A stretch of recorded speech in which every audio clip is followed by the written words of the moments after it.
मैंने एक कार्डबोर्ड लिया, इस कार्डबोर्ड को मैं लगातार क्या कर रहा हूँ, डिवाइड किया, एक बार डिवाइड किया, ठीक है भाई, दूसरी बार डिवाइड किया, ठीक है, तीसरी बार डिवाइड किया, ठीक है, चौथी बार डिवाइड किया, ठीक है, पांचवी बार डिवाइड किया, ठीक है, अब छठी बार डिवाइड किया, ठीक है, ऐसे करते करते एक स्टेज ऐसी आएगी जहां पर ये डिवाइड नहीं हो पानी। रिएक्शन करवाने के बाद भी जो मास है, पहले भी 11.3 ग्राम था और बाद में भी क्या है 11.3 ग्राम। यही बात बोलता है law of conservation of mass. Oxygen के सामने मैंने हाइड्रोजन रख दिया, तो जो ऑक्सीजन का मास 16 है तो हाइड्रोजन का मास कितना है भाई? तो क्या यहाँ पर मास सेम है? नहीं है। क्या यहाँ पर केमिकल प्रॉपर्टी भी सेम हो? हेलो फ्रेंड्स, आप सभी का स्वागत है हमारे यूट्यूब चैनल यानी स्टडी विद फन पर। आप सभी खुश होंगे, स्वस्थ होंगे, साथ ही साथ व्यस्त भी होंगे। व्यस्त इसलिए क्योंकि आपके एग्जाम्स आने लग रहे हैं और आप अपने एग्जाम की प्रिपरेशन में व्यस्त होंगे। जैसे कि आप सभी को पता है कि हमारी रिवीजन बहुत ही तेजी से, बहुत ही धाड़ चलने लग रही है। उस रिवीजन में हम हर इंपॉर्टेंट टॉपिक को, हर इंपॉर्टेंट क्वेश्चन आंसर को हम कवर करने लग रहे हैं, जिससे आपके एग्जाम की प्रिपरेशन एक नंबर की हो जाएगी। आपको वही क्वेश्चन मिलेंगे जो क्वेश्चन मैं बताऊंगा, ठीक है। तो फिर दोस्तों, हम आज शुरू कर रहे हैं नया चैप्टर, यानी नए चैप्टर की शुरुआत, नए चैप्टर की revision, chemistry chapter 3 atoms and molecules. यहाँ पर देखिए, एटम्स एंड मॉलिक्यूल्स, चैप्टर का नाम ही एटम एंड मॉलिक्यूल है, तो इससे ही दो क्वेश्चन मिल तो गए। सबसे पहले क्वेश्चन एटम क्या है, दूसरा क्वेश्चन मॉलिक्यूल्स क्या है। और मैं आपको बता दूं कि आपको वीडियो बिल्कुल भी स्किप नहीं करनी है। आप वीडियो स्किप मत करना, मैं आपको गारंटी देता हूं कि वीडियो कंप्लीट होने के बाद आपको कोई भी डाउट नहीं आएगा। अगर आपको डाउट आता है तो कमेंट बॉक्स में कमेंट कीजिएगा, आपके डाउट का आंसर मैं जल्द से जल्द दूंगा। और आप बिल्कुल भी स्किप मत करना वीडियो को। There are very rare cases जहां पर आपको डाउट आएगा, आपको डाउट आने का मैं मौका ही नहीं दूंगा। इतनी अच्छी तरह हर चीज को उदाहरण से, हर चीज को एग्जाम्पल के द्वारा में समझाने की कोशिश करूंगा। आप बिल्कुल, मैं आपकी सिर्फ कुछ चंद मिनटें मांग रहा हूं, उन चंद मिनटों में आपका पूरा टॉपिक, वो भी बिना किसी डाउट के मैं क्लियर कर दूंगा। वीडियो को बिल्कुल भी स्किप मत करना और वीडियो कंप्लीट होने के बाद दबा के शेयर कर देना। यहां पर देखिए, सबसे पहला क्वेश्चन, चैप्टर का नाम ही है एटम एंड मॉलिक्यूल। तो सबसे पहला क्वेश्चन एटम, दूसरा क्वेश्चन मॉलिक्यूल। कि एटम क्या है, मॉलिक्यूल क्या है। तो यहाँ पर सबसे पहले देखिए, the smallest particle of any matter. Matter का तो हमें पता है कि मैटर क्या होता है, जो चीज हमें देखते हैं, जो चीज हमने अब तक देखी है, ये सब कुछ क्या है, मैटर ही तो है। तो देखिए यहाँ पर मैटर को, सॉरी, एटम को अच्छे से समझने के लिए यहाँ पर एक एग्जाम्पल है। यहाँ पर मैंने एक कार्डबोर्ड लिया, इस कार्डबोर्ड को मैं लगातार क्या कर रहा हूँ, डिवाइड किया, एक बार डिवाइड किया, ठीक है भाई, दूसरी बार डिवाइड किया, ठीक है, तीसरी बार डिवाइड किया, ठीक है, चौथी बार डिवाइड किया, ठीक है, पांचवी बार डिवाइड किया, ठीक है, अब छठी बार डिवाइड किया, ठीक है। ऐसे करते करते एक स्टेज ऐसी आएगी जहां पर ये डिवाइड नहीं हो पाएगा, इंडिविजिबल हो जाएगा। उसी छोटे पार्टिकल को भारत में 2600 साल पहले एक फिलोसोफर थे, महान आदमी, भारत का महर्षि कन्नाद, जिसने इस छोटे पार्टिकल का नाम दे दिया परमाणु। और उसी समय के आसपास एक और साइंटिस्ट था अंग्रेजों में, उसने इसी छोटी पार्टिकल का नाम दे दिया एटम, और उस साइंटिस्ट का नाम था डेमोक्रिटस, ठीक है। यहां पर मैंने बताया the smallest particle of any matter, यानी मैटर का सबसे स्मॉलेस्ट पार्टिकल हम उसे परमाणु और एटम कहते हैं, ठीक है। लेकिन हम किसकी बोली बोलते हैं, अंग्रेजों की, इसलिए हम परमाणु की जगह हम एटम बोलते हैं। और परमाणु नाम दिया था महर्षि कन्नाद, जो कि भारत के फिलोसोफर थे। एटम नाम दिया था डेमोक्रिटस, जो कि दूसरे देश के फिलोसोफर थे, ठीक है। यहाँ पर देखिए कि एटम के कुछ दो पॉइंट हैं। Size of single atom is so small that we can not imagine. यहाँ पर देखिए, जो साइज होता है एटम का इतना छोटा होता है कि हम उसे इमेजिन भी नहीं कर सकते, हम उसे सोच भी नहीं सकते। और दूसरा point, can not see atom with naked eyes. आप सभी यहाँ पर देखिए, जिस चीज को हम सोच भी नहीं सकते, क्या हम उन्हें अपनी आंखों से देख सकते हैं? बिल्कुल भी नहीं देख सकते। तो दूसरा पॉइंट आप यहाँ पर ये लिख देना। तो सबसे पहला इंपॉर्टेंट क्वेश्चन हमने यहाँ पर कवर कर लिया है, इंपॉर्टेंट टॉपिक भी पहला यहाँ पर कवर कर लिया है। दूसरा मॉलिक्यूल्स क्या है, ग्रुप ऑफ एटम, जहां पर ग्रुप हो जाए, जहां पर जोड़ा बन जाए, जहां पर दोस्तों की जोड़ी बन जाए, यहां पर हम बोलेंगे ग्रुप ऑफ एटम यानी मॉलिक्यूल्स। यहां पर एग्जांपल के द्वारा हम मॉलिक्यूल्स को समझेंगे। O2 यहां पर एग्जांपल लिया हमने O2 का। देखिए यहां पर O प्लस O, यहाँ पर एक ऑक्सीजन है, यहाँ पर दो ऑक्सीजन है, यानी एक ऑक्सीजन और दूसरा ऑक्सीजन, कितने हो गए, दो ऑक्सीजन हो गए। जब हम इन दोनों ऑक्सीजन को जोड़ देंगे तो क्या बन जाएगा, O2। अब पहले ये अलग अलग थी तो ये क्या थी, एटम थे। जब ये अलग अलग सिंगल सिंगल थी तो क्या थी, एटम। जब मैंने इन दोनों को जोड़ दिया तो ये क्या बन गया, एक ग्रुप बन गया। और ग्रुप को हम क्या बोलते हैं, मॉलिक्यूल्स। ग्रुप को हम क्या बोलते हैं, मॉलिक्यूल्स तो बोलते हैं, मैंने बोला ग्रुप ऑफ एटम। अब यहाँ पर देखिए मैंने पहले भी शुरुआत में बोला था कि हर चीज को उदाहरण से, और दूसरी बात हर चीज को मैं कनेक्ट करता चलूंगा एक कहानी की तरह, ताकि आपको आसान से समझ में आता है। यहाँ पर देखिए आप सभी मेरे दोस्त, यहाँ पर देखिए, यहाँ पर जो कॉम्बिनेशन हो रहा है, इन दोनों एटम्स का कॉम्बिनेशन होकर एक ग्रुप बन रहा है। इसी कॉम्बिनेशन पे एक सट के लिए दिमाग का साइंटिस्ट आ जाता है, उस साइंटिस्ट का नाम है एंटोनी एल लेविजियर। यह इसी कॉम्बिनेशन पे एक पूरी कथा बना देता है। उस कथा का नाम है लॉ ऑफ केमिकल कॉम्बिनेशन। इस लॉ ऑफ केमिकल कॉम्बिनेशन क्या है भाई, तो ये कॉम्बिनेशन होके जो मॉलिक्यूल बनाया है ना, जो ये ग्रुप बनाया है कॉम्बिनेशन होके, उसी को बोल दिया लॉ ऑफ केमिकल कॉम्बिनेशन। और ये किसने दिया, एंटोनी एल लेविजियर साइंटिस्ट ने दिया। ठीक है, अब इसके अंतर्गत दो लॉ आते हैं, law of conservation of mass, law of constant proportion. देखिए सबसे पहले हम समझेंगे law of conservation of mass क्या है। देखिए ये बोलता है law of conservation of mass say that mass can nether be created nor be destroyed, यानी जो मास है ना तो हम उसे बना सकते हैं ना हम डिस्ट्रॉय कर सकते हैं। आप बोलोगे हमें समझ में नहीं आया, लेकिन अब जरूर समझ में आ जाएगा, क्योंकि हर चीज को मैं उदाहरण सहित समझाता हूँ। सोडियम कार्बोनेट और एसिटिक एसिड का मैंने क्या किया, रिएक्शन करवाया। यहाँ पर उससे पहले एक बात याद रखना कि जो सोडियम कार्बोनेट का जो मास था कितना था, 5.3 ग्राम। एसिटिक एसिड का जो मास था वो था 6 ग्राम। अब मैंने 5.3 gram sodium carbonate acetic acid 6 ग्राम का क्या करवा दिया, रिएक्शन करवा दिया। रिएक्शन करवाने के बाद हमें कुछ चीजें मिलती हैं, सोडियम एसीटेट, ठीक है, जिसका मास होता है 8.2 ग्राम, कार्बन डाइऑक्साइड जिसका मास होता है 2.2 ग्राम, वाटर मिलता है 0.9 ग्राम का। अब यहाँ पर आपको क्या देखना है, इसका और इसका क्या रिलेशन हुआ। देखिए यहाँ पर इसकी डेफिनेशन है जिसमें मास ना बन सकता है ना डिस्ट्रॉय हो सकता, किसमें, इन आ केमिकल रिएक्शन।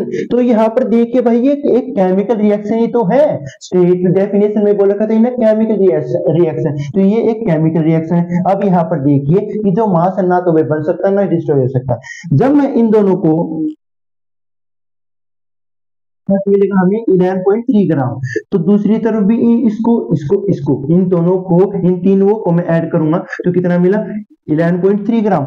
यानी रिएक्शन करवाने के बाद भी जो मास है पहले भी 11.3 ग्राम था और बाद में भी क्या है 11.3 ग्राम। यही बात बोलता है law of conservation of mass. साथ ही साथ मैं जब से बोलने लग रहा हूं कि सोडियम कार्बोनेट एसिटिक एसिड का क्या करवाएंगे, रिएक्शन करवाएंगे, तो इसे हम बोल देंगे रिएक्टेंट, इसे हम बोल देंगे रिएक्टेंट। और हम किसी भी चीज को तैयार करते हैं या फिर हम किसी भी चीज को खरीद के लेकर के आते हैं उसे हम क्या बोलते हैं, प्रोडक्ट। तो ये हो जाएगा हमारा प्रोडक्ट, यानी reactant is equal to product. ठीक है, अब लॉ ऑफ कांस्टेंट प्रोपोर्शन क्या होता है भाई, कांस्टेंट का मतलब होता है फिक्स्ड और प्रोपोर्शन का मतलब होता है हिस्सा, कि एक फिक्स्ड हिस्सा। यहां पर देखिए एग्जांपल लिया मैंने वाटर का, यहां पर देखिए एग्जांपल लिया वाटर का। हमें पता है कि वाटर के हर पार्टिकल्स में क्या होता है, H2O होता है। ठीक है, H2O होता है। तो यहां पर आपको देखना है कि जो हमेशा हिस्सा मिलेगा ना, हर पार्टिकल में 2 हाइड्रोजन मिलेंगे और 1 ऑक्सीजन मिलेगा। हमेशा हर पार्टिकल में, पूरी यूनिवर्स में, पूरे ब्रह्मांड में आप किसी भी एक बूंद पानी की उठा लेना, उस एक बूंद में हमेशा आपको 2 हाइड्रोजन और साथ ही साथ 1 ऑक्सीजन मिलेगा। इसके अलावा आपको और कुछ नहीं मिलेगा। और जो रेशो है ना, जो रेशो है वाटर का वो 1:8 मिलेगा। अब आप बोलोगे कि रेशो कैसे निकालते हैं, रेशो को हम अगली वीडियो में या फिर अगली थोड़ी देर बाद हम जानेंगे किस प्रकार निकालते हैं। ठीक है, 1:8 है। ठीक है, यहाँ पर जाना कि लॉ ऑफ कांस्टेंट प्रोपोर्शन क्या है। अब साथ ही साथ जो ये लॉ थे ना, इनको थोड़े और अच्छी तरह एक्सप्लेन करने के लिए आ गया एक और महान फिलोसोफर। उस फिलोसोफर का नाम था जॉन डाल्टन। जॉन डाल्टन ने एक एटॉमिक थ्योरी दी। जॉन डाल्टन का कहना यह था कि all matter whether an element और compound are made up of small particle called atom. सभी मैटर, बेशक वो एलिमेंट हो, कंपाउंड हो या फिर मिक्सचर हो, वह सभी चीजें क्या है, छोटे छोटे पार्टिकल से बना हुआ होता है। हमें इस चीज के बारे में बहुत अच्छे से पता है क्योंकि फर्स्ट चैप्टर से हम यही बात सीखते आ रहे हैं। ठीक है, तो भाई पोस्टुलेट्स, इसके पोस्टुलेट्स क्या थी? पोस्टुलेट का मतलब होता है सच्चाइयां क्या थी। जॉन डाल्टन एटॉमिक थ्योरी की सच्चाइयां क्या थी, या फिर आप फैक्ट बोल सकते हैं कि फैक्ट क्या थे। तो देखिए मेरे दोस्तों, made up of small particle, देखिए हमें पता है कि एटम्स, देखिए यहाँ पर आपको एक बात बता दूं कि जो आपकी एनसीईआरटी बुक में जो डेफिनेशन दे रखी है, जो पॉइंट्स दे रखे हैं, वही के वही 6 पॉइंट मैंने यहाँ पर लिख रखे हैं। लेकिन यहाँ पर मैंने थोड़े शॉर्ट स्टेटमेंट लिख रखी है क्योंकि आपको कंडीशन देख रहे हो आप। तो फिर दोस्तों यहाँ पर आप देखिए, made up of small particle, जो एटम है वह छोटे छोटे पार्टिकल से बना हुआ होता है। ठीक है भाई, ठीक है, हमने मान लिया, यह बात यहाँ पर बताई थी। Indivisible, can not created not destroyed, हमें इस चीज के बारे में पता है, ना तो हम बना सकते हैं ना हम उसे डिस्ट्रॉय कर सकते हैं। ठीक है, identically in mass and chemical property, identically in mass and chemical property. अब तीसरे पॉइंट का बिल्कुल ठीक अपोजिट है, different in mass and chemical property. देखिए यहाँ पर तीसरे पॉइंट में आप पहला वर्ड लिख देना आइडेंटिकल, चौथा पॉइंट लिख देना डिफरेंट। ठीक है, और बाकी डिटो लाइन लिख देना in mass and chemical property, in mass and chemical property. लेकिन भैया ये है क्या, भैया ये है क्या? देखिए यहाँ पर मैंने क्या लिया था, यहाँ पर मैं मॉलिक्यूल्स की बात नहीं कर रहा हूं यहाँ पर। अब मैं इसको इस पॉइंट को समझा रहा हूं। कभी आप बोलो कि दोबारा मॉलिक्यूल्स पे आ गए सर, तो देखिए यहाँ पर देखिए मैंने ऑक्सीजन के 2 एटम लिए। ठीक है, तो जो ये इसका मास 16 है तो इसका भी तो मास 16 होगा क्योंकि ये दोनों इसके हैं। ये दोनों क्या है, ऑक्सीजन एटम में तो है, ऑक्सीजन एटम ही तो है। जो इसकी केमिकल प्रॉपर्टी होगी वही तो इसकी केमिकल प्रॉपर्टी होगी। दोनों की जो केमिकल प्रॉपर्टी है ये क्या होगी, सेम होगी। ठीक है, different in mass and chemical property. देखिए यहाँ पर अगर मैं इस ऑक्सीजन की जगह इसके अपोजिट क्या ले लूं, ऑक्सीजन के अपोजिट में हाइड्रोजन ले लेता हूं। ठीक है, तो क्या यहाँ पर आप देखिए, पहले मैंने ऑक्सीजन लिया था, दोनों ऑक्सीजन, तो दोनों का मास भी सेम था, केमिकल प्रॉपर्टी भी सेम थी क्योंकि वे दोनों क्या थे, सेम थे। अब इसके अपोजिट ले लिया मैंने, चौथा पॉइंट ध्यान में रखते, different in mass and chemical property. मैंने बोला था तीसरा और चौथा पॉइंट एक दूसरे के अपोजिट है, तो यहाँ पर देखिए ऑक्सीजन के सामने मैंने हाइड्रोजन रख दिया, तो जो ऑक्सीजन का मास 16 है तो हाइड्रोजन का मास कितना है 1। तो क्या यहाँ पर मास सेम है? नहीं है। क्या यहाँ पर केमिकल प्रॉपर्टी भी सेम होगी? तो ऑफ कोर्स बिल्कुल भी नहीं होगी। और यहाँ पर अब आता है 5th point, combine in the ratio of small whole number.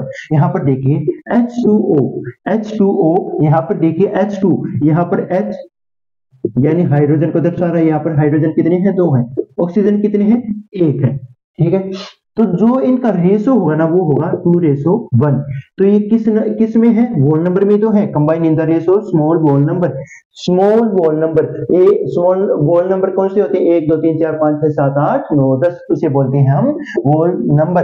कौन सा रेशो है, ये वोल नंबर का रेशो है, यानी हमेशा वोल नंबर में ही प्रेजेंट होंगे। जो रेशो होगा वोल नंबर में होगा। The relative number and kind of atoms are constant in a given compound.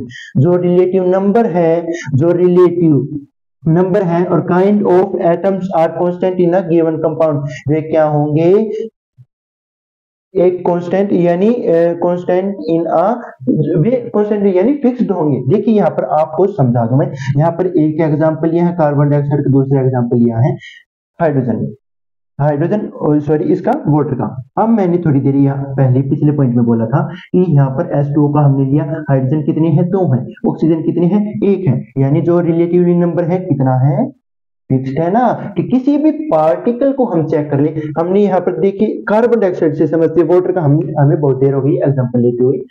हमने क्या किया, कार्बन डाइऑक्साइड के किसी भी कहीं से भी किसी भी समय हम सैंपल लेंगे तो उसके अंतर्गत एक तो कार्बन मिलेगा, क्या मिलेगा, एक तो कार्बन मिलेगा और दूसरी ओर दो दो क्या मिलेंगे, ऑक्सीजन मिलेंगे।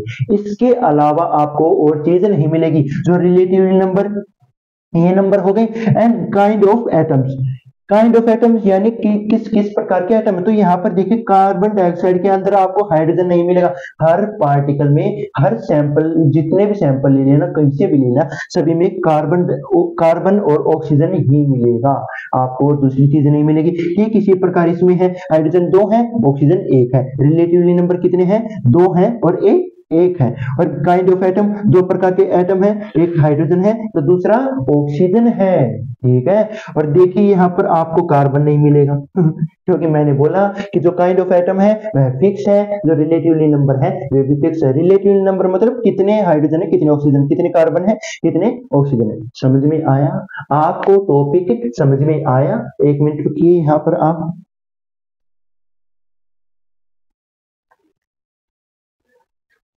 तो फिर दोस्तों आज की क्लास हम यहीं पर खत्म करते हैं।